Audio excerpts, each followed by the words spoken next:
Assalamualaikum warahmatullahi wabarakatuh. Selamat pagi anak-anak. Apa kabar?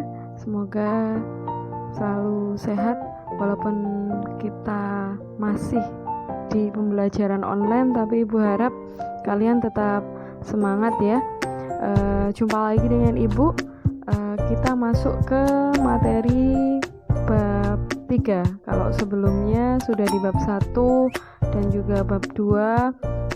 Bab 1 tentang awal kemerdekaan, perjuangan awal kemerdekaan, kemudian masuk ke bab 2 itu kita masuk ke demokrasi liberal.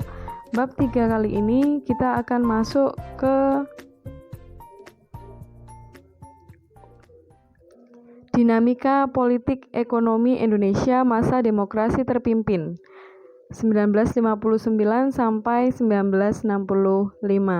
Jadi kelanjutan dari bab kedua ya. Kalau bab 2 kemarin kita demokrasi liberal, awal kemerdekaan, bagaimana keadaan politik dan juga ekonominya sampai pada titik tahun 1959.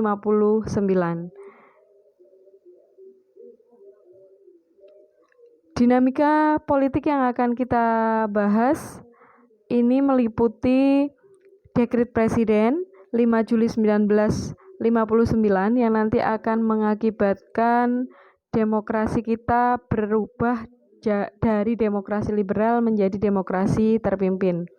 Kemudian peta kekuatan politik nasional itu bagaimana dari tahun 59 sampai tahun 65. Kemudian selanjutnya kita akan mengetahui bagaimana peran Presiden Soekarno. Selanjutnya kita akan membahas bagaimana pembebasan Irian Barat dan politik luar negeri pada era demokrasi terpimpin.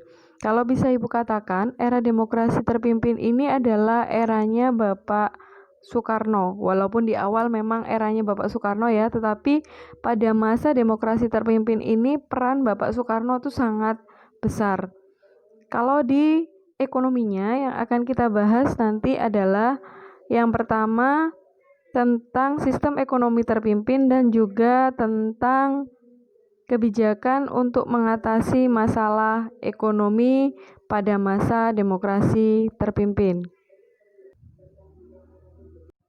Baik, kita bahas yang pertama yaitu Dekret Presiden 5 Juli 1959. Latar belakang dari Dekret Presiden 5 Juli 1959 yang pertama adalah konsepsi Presiden 1957. Menurut Presiden Soekarno, ketidakstabilan politik dan kesulitan-kesulitan yang dihadapi negara pada masa demokrasi liberal itu disebabkan karena banyak partai. Karena banyak partai, maka dianggap banyak kepentingan yang akan masuk di dalamnya. Oleh karena itu, demi keselamatan negara, Presiden Soekarno mengajukan konsepsi di hadapan pemimpin partai dan tokoh-tokoh masyarakat pada tanggal 21 Februari 1957. Isi konsepsinya itu ada 3. Yang pertama yaitu perlu dibentuk kabinet kaki 4 yang mengandung arti bahwa 4 partai besar yaitu PNI, Masyumi, NU, dan juga PKI turut serta di dalam menciptakan kegotong royongan nasional. Kemudian yang kedua, perlu dibentuknya Dewan Nasional yang terdiri dari golongan-golongan fungsional. Tugasnya adalah memberikan nasihat kepada kabinet baik diminta maupun tidak diminta. Kemudian yang ketiga, sistem demokrasi parlementer atau sistem demokrasi liberal yang sebelumnya itu dianggap tidak sesuai dengan kepribadian Indonesia, sehingga perlu diganti dengan demokrasi terpimpin. Itu adalah gagasan atau konsepsi presiden yang melatar belakangi Dekret Presiden. Yang kedua adalah kegagalan Dewan Konstituante. Kalian tahu pada saat pemilu 1956 itu terjadi pemilu pertama di Indonesia yang memilih Dewan Perwakilan Rakyat dan juga Dewan Konstituante yang bertugas membuat undang-undang. Dari tahun itu sampai tahun 59 keluarnya dekrit Dewan Konstituante itu tidak berhasil membuat undang-undang baru pengganti Undang-Undang Dasar sementara 1950, sehingga Presiden Soekarno merasa kecewa dan menggagalkan atau membubarkan Dewan Konstituante karena dianggap tidak dapat melaksanakan tugas. Ini masuk ke isi dari dekrit presiden, yaitu yang pertama, pembubaran konstituante, kemudian tidak berlakunya UUD 1950 dan berlakunya kembali Undang-Undang Dasar 1945, kemudian pembentukan MPRS sebagai pembantu presiden. Situasi politik setelah dekrit Presiden 5 Juli 1959 di sini adalah Kabinet Juanda digantikan Kabinet Kerja pada tanggal 10 Juli 1959.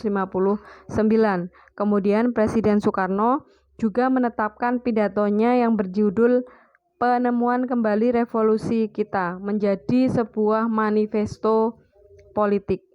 Dekrit Presiden 5 Juli 1959 yang menjadi awal demokrasi terpimpin terjadi di Indonesia itu memiliki segi positif dan juga segi negatif. Positifnya, yang pertama adalah menyelamatkan negara dari perpecahan dan juga krisis politik yang diakibatkan demokrasi liberal. Kemudian yang kedua, memberikan pedoman yang jelas, yaitu Undang-Undang Dasar 1945. Jadi kita kembali ke Undang-Undang Dasar 1945. Kemudian yang ketiga, merintis pembentukan lembaga tertinggi negara yaitu MPRS dan juga lembaga tinggi negara yang lain. Itu sisi positifnya. Tetapi negatifnya, munculnya dekrit presiden ini memberikan kekuasaan yang besar kepada presiden, MPRS dan juga lembaga tinggi negara. Kemudian yang kedua, memberi peluang bagi militer untuk terjun dalam bidang politik. Itu adalah sisi positif dan juga sisi negatif dekrit Presiden 5 Juli 1959. Kita lanjutkan. Peta kekuatan politik nasional pada era demokrasi terpimpin, yaitu eranya Bapak Soekarno. Di sini Presiden Soekarno juga menyampaikan 5 gagasan yang disebut USDEK. Gagasan tersebut kemudian dikenal dengan istilah Manipol USDEK. Dalam perkembangannya, Manipol USDEK ini ditetapkan sebagai ideologi resmi dan haluan negara. USDEK di sini maksudnya adalah U-nya itu Undang-Undang Dasar 1945, kemudian S-nya itu Sosialisme Indonesia, kemudian yang D-nya Demokrasi Terpimpin, E-nya Ekonomi Terpimpin, dan K-nya adalah Kepribadian Bangsa. Ini adalah peta kekuatan politik nasional pada era demokrasi terpimpin. Peran Presiden Soekarno di demokrasi terpimpin ini membuat Presiden Soekarno itu memiliki kekuatan yang luar biasa besar. Jadi di sini Presiden Soekarno merupakan pusat kekuasaan pada masa demokrasi terpimpin. Jadi di sini kata terpimpin itu sepertinya sudah menjadi kata yang dianggap Presiden Soekarno bahwa pimpinan tertinggi adalah Soekarno. Jadi semua berpusat kepada Bapak Soekarno. Di sini sudah mulai mulai terjadi penyimpangan ya. Memperkenalkan ajaran revolusi sosialisme Indonesia dan juga pimpinan nasional atau Resopim. Mengeluarkan gagasan Nasakom, nasionalis, agama dan juga komunis. Di sini Presiden Soekarno sudah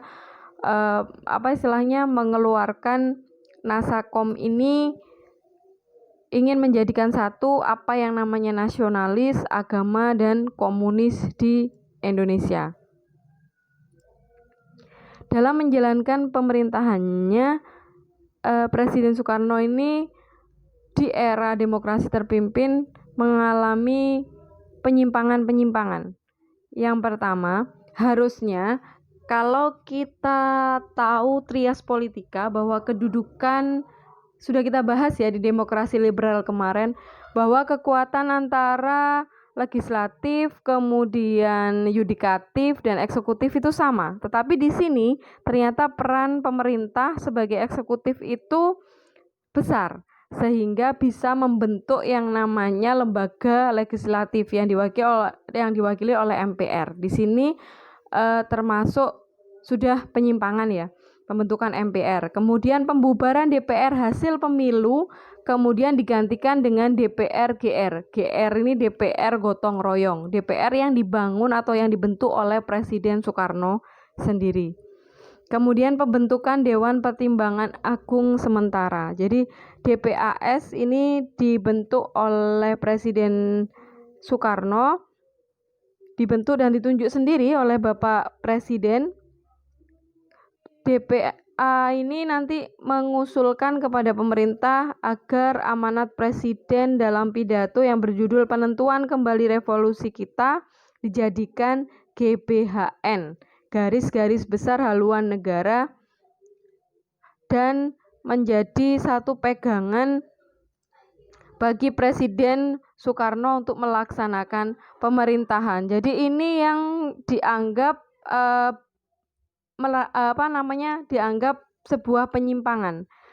Kemudian di sini Presiden Soekarno juga membentuk kabinet kerja dan juga Front Nasional. Kabinet kerja ini dibentuk pada tanggal 10 Juli 1959. Jadi dibentuk sendiri oleh Presiden, dipilih sendiri oleh Presiden, dan ini sudah tidak menggunakan sistem demokrasi. Jadi sudah ditunjuk langsung oleh Presiden. Front Nasional dibentuk juga. Front Nasional di sini lembaga atau organisasi massa yang bertujuan menyatukan segala bentuk potensi nasional menjadi satu kekuatan menyukseskan pembangunan nasional, dan diketuai oleh Presiden Soekarno sendiri. Jadi ini juga salah satu yang menyimpang. Jadi seperti yang di poin atas sendiri, bahwa Presiden Soekarno merupakan pusat kekuasaan pada masa demokrasi terpimpin. Hal ini sudah tidak sesuai dengan Undang-Undang Dasar 1945. Jadi dianggap merupakan sebuah penyimpangan.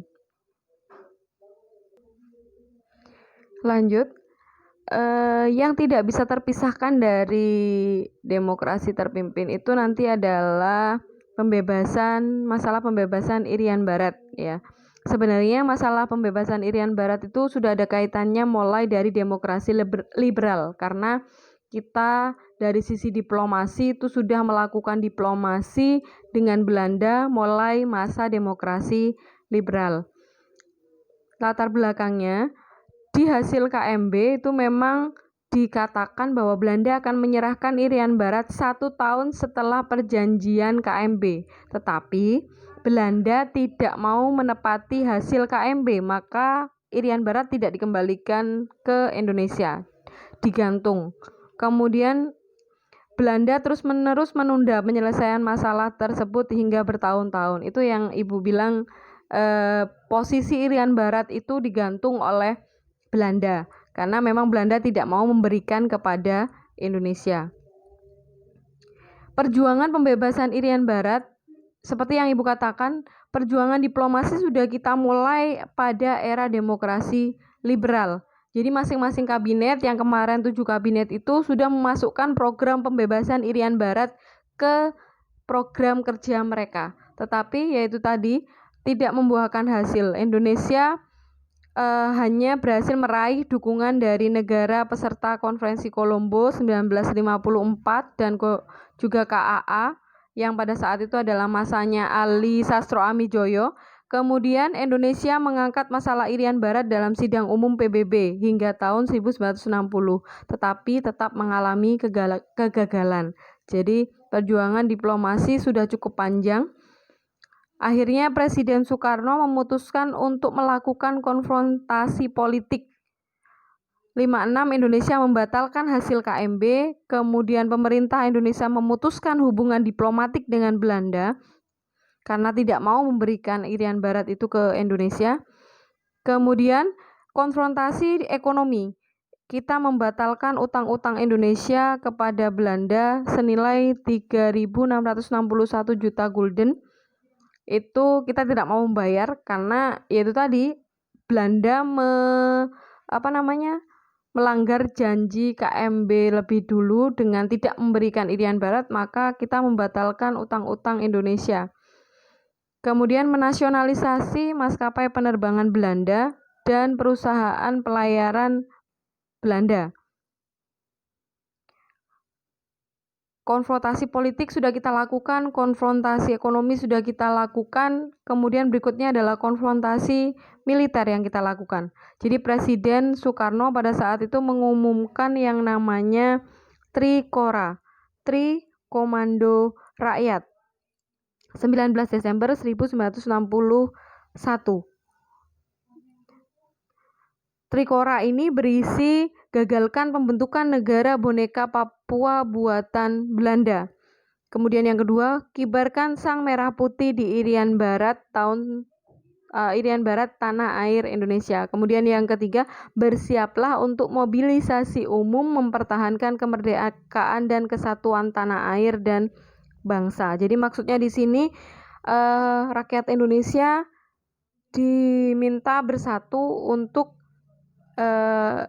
mengembalikan Irian Barat ke pangkuan NKRI, Negara Kesatuan Republik Indonesia. Kemudian yang berikutnya, pemerintah Indonesia membentuk Komando Mandala, pembebasan Irian Barat, yang awalnya dipimpin oleh Mayor Jenderal Soeharto, ditunjuk sebagai Panglima Mandala.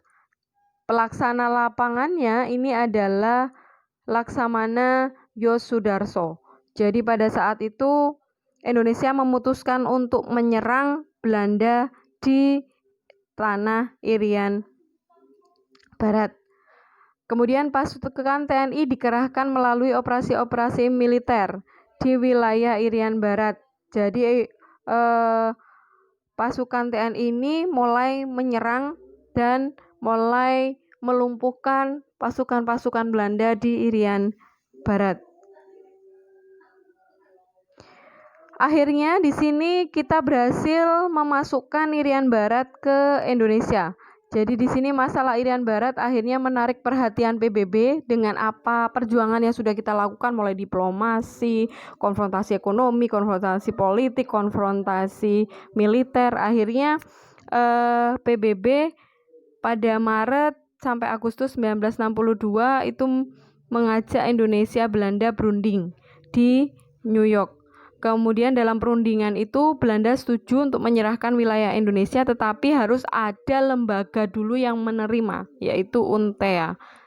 Pada UNTEA ini dibentuk oleh PBB untuk khusus menangani masalah Irian Barat.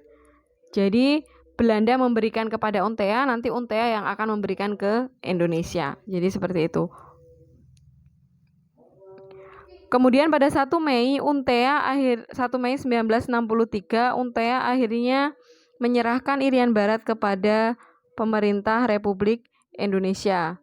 Tetapi dengan satu syarat, pemerintah Indonesia harus menyelenggarakan PEPERA, yaitu penentu pendapat rakyat, semacam pemilu ya, untuk menguatkan bahwa seluruh rakyat Irian Barat itu ingin bergabung dengan Indonesia.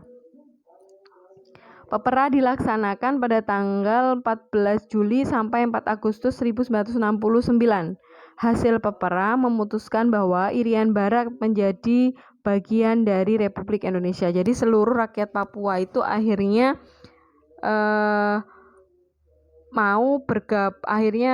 mau bergabung dengan Indonesia, dan ini menguatkan posisi Indonesia di PBB dan berhasil memasukkan wilayah Papua ke pangkuan Negara Kesatuan Republik Indonesia. Berikutnya adalah yang menarik di demokrasi terpimpin adalah konfrontasi dengan Malaysia. Jadi kita konfrontasi dengan Malaysia itu terjadi pada eranya Bapak Soekarno, karena pada saat itu Malaysia yang dipimpin oleh Tengku Abdul Rahman itu mencetuskan gagasan pembentukan Federasi Malaysia. Jadi ingin menggabungkan Malaya, Singapura, Borneo Utara, Sarawak ke Malaysia, sehingga Presiden Soekarno menganggap pembentukan Federasi Malaysia adalah proyek neokolonialisme Indonesia yang membahayakan negara-negara NEVO. Lah, negara-negara NEVO itu negara-negara apa sih, Bu? Negara-negara NEVO itu adalah negara-negara yang dibentuk oleh gabungan negara-negara negara-negara yang baru merdeka. Dan di sini nih banyak negara-negara komunis ya di dalam NEVO. Jadi nanti ada dua kekuatan, yaitu ada NEVO, ada ULDEVO. Kita masuk ke NEVO-nya. Pada 3 Mei 1964, Presiden Soekarno mengeluarkan Dwikora yang menandai konfrontasi Indonesia dengan Malaysia. Jadi Dwikora itu berisi 2, perhebat revolusi Indonesia dan bantu perjuangan revolusi rakyat Malaya, Singapura, Sabah, Sarawak, dan Brunei untuk membubarkan negara boneka Malaysia. Jadi di sini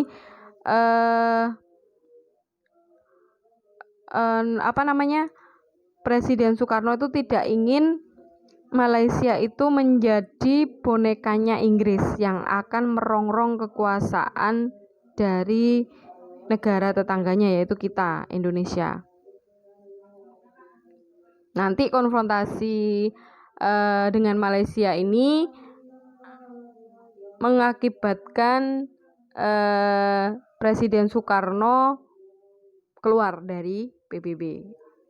Di sini sebelum kita bahas itu masuk ke politik mercusuar. Di sini politik mercusuar merupakan politik yang bertujuan mencari kemegahan dalam pergaulan dunia. Jadi pada masa itu memang Presiden Soekarno melakukan banyak pembangunan, ingin menunjukkan bahwa ini loh negara Indonesia yang baru merdeka tetapi bisa membangun beberapa fasilitas-fasilitas yang bisa menunjang pembangunan. Ini adalah politik mercusuar. Nah, ini yang Ibu katakan tadi. Indonesia keluar dari PBB pada 7 Januari 1965. Indonesia keluar dari PBB karena PBB menerima Malaysia sebagai anggota tidak tetap Dewan Keamanan PBB dan juga sikap PBB yang tidak merombak struktur organisasi PBB. Jadi dianggap PBB itu membela Malaysia daripada Indonesia. Itu yang itu yang membuat Presiden Soekarno memutuskan untuk keluar dari PBB. Apa dampaknya? Indonesia kehilangan media untuk memperjuangkan kepentingan nasional di dunia internasional. Jadi pada saat itu akhirnya negara-negara barat banyak yang tidak mau menanamkan sahamnya. Kemudian hubungan Indonesia dengan negara-negara barat, jadi negara-negara Amerika Serikat, negara Inggris itu buruk. Ya, Indonesia lebih dekat dengan negara-negara Cina, kemudian negara-negara Rusia, jadi negara-negara blok kiri ya. Kemudian sistem ekonomi terpimpin. Sistem ekonomi terpimpin pada masa demokrasi terpimpin ini merupakan penguasaan atau sekurang-kurangnya pengawasan terhadap alat-alat produksi serta distribusi yang vital bagi perekonomian. Di sini bentuk pelaksanaan sistem ekonomi terpimpin, nasionalisasi perusahaan Belanda. Jadi semua perusahaan Belanda itu dinasionalisasi. Mulai dari, kalau kalian tahu, PTPN, pabrik gula itu ya hasil nasionalisasi. Kemudian pokoknya bank-bank kayak Javanes Bank, semua bank peninggalan Belanda itu dinasionalisasi. Kemudian yang kedua, pembangunan nasional semesta berencana. Jadi ini adalah pembangunan yang memang difokuskan untuk kemajuan dan fokus ke politik mercusuar yang tadi. Kemudian berikutnya pengorganisasian perusahaan swasta. Jadi perusahaan swasta itu diatur bagaimana supaya berjalan dengan baik. Dibentuk yang namanya Dewan Perancang Nasional yang atas dasar Undang-Undang Nomor 80 tahun 1958. Kemudian Dewan Perancang Nasional ini tahun 63 berganti nama menjadi Badan Perencanaan Pembangunan Nasional atau Bappenas, dipimpin langsung oleh Presiden Soekarno. Merancang pembangunan baik jangka panjang maupun jangka pendek. Itu adalah tugas dari Dewan Nasional. Kemudian berikutnya adalah pemerintah menerapkan yang namanya devaluasi mata uang. Jadi ditetapkan 24 Agustus 1959 dilaksanakan oleh Panitia Penampung Operasi Keuangan. Ini bentuknya adalah mata uang pecahan bernilai Rp500 berubah menjadi Rp50, kemudian mata uang pecahan bernilai Rp1.000 menjadi Rp100. Jadi di sini tujuannya adalah untuk mengurangi jumlah uang yang beredar. Maka diturunkan ya, nilai mata uangnya itu diturunkan. Itu yang namanya devaluasi. Sedangkan mata uang di bawah 100 itu tidak didevaluasi. Berikutnya adalah menekan laju inflasi dengan cara membekukan semua simpanan pada bank. Jadi semua simpanan di bank itu dibekukan dengan tujuan mengurangi banyaknya uang yang beredar. Menginstruksikan penghematan bagi instansi pemerintah. Jadi memang sengaja ditekan, menertibkan manajemen dan administrasi perusahaan negara. Sengaja ditekan untuk pembangunan sebenarnya oleh Presiden Soekarno. Deklarasi ekonomi di sini dirumuskan oleh Panitia 13, kemudian diresmikan oleh Presiden Soekarno. Dan prioritasnya adalah mendorong usaha swasta, memperbesar produksi perolehan devisa, memberikan insentif kepada pihak pengusaha swasta yang berhasil menaikkan nilai ekspor dan juga impor. Tapi ini gagal ya. Kenapa gagal? Karena butuh dana, tetapi kita tidak memperoleh dana dari IMF. Karena kalian tahu sendiri, IMF itu banyak penyumbangnya dari negara-negara barat. Pada saat itu hubungan antara Presiden Soekarno dengan negara barat itu tidak baik, sehingga itu yang menyebabkan IMF itu tidak mau memberikan dana kepada Indonesia. Akhirnya muncul ide yang namanya dana revolusi. Jadi dana revolusi ini diperoleh dari devisa kredit jangka panjang dan digunakan untuk membiayai proyek-proyek mandataris presiden atau proyek mercusuar. Jadi pembangunan, kemudian ekonomi dan juga politik pada masa demokrasi terpimpin itu semuanya berpusat kepada Presiden Soekarno. Dan demokrasi terpimpin kita ini itu lebih sedikit condong ke kiri, sehingga banyak negara-negara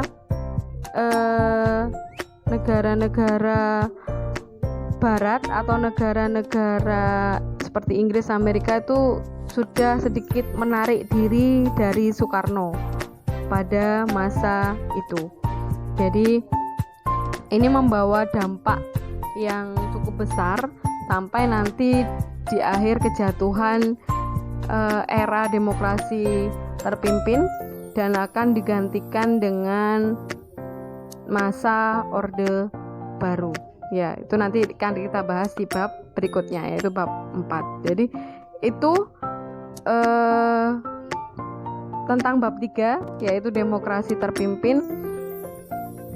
Kalau ada yang ditanyakan atau perlu didiskusikan, mari kita diskusikan bersama. Cukup sekian dari Ibu, kurang lebihnya Ibu mohon maaf. Wassalamualaikum warahmatullahi wabarakatuh.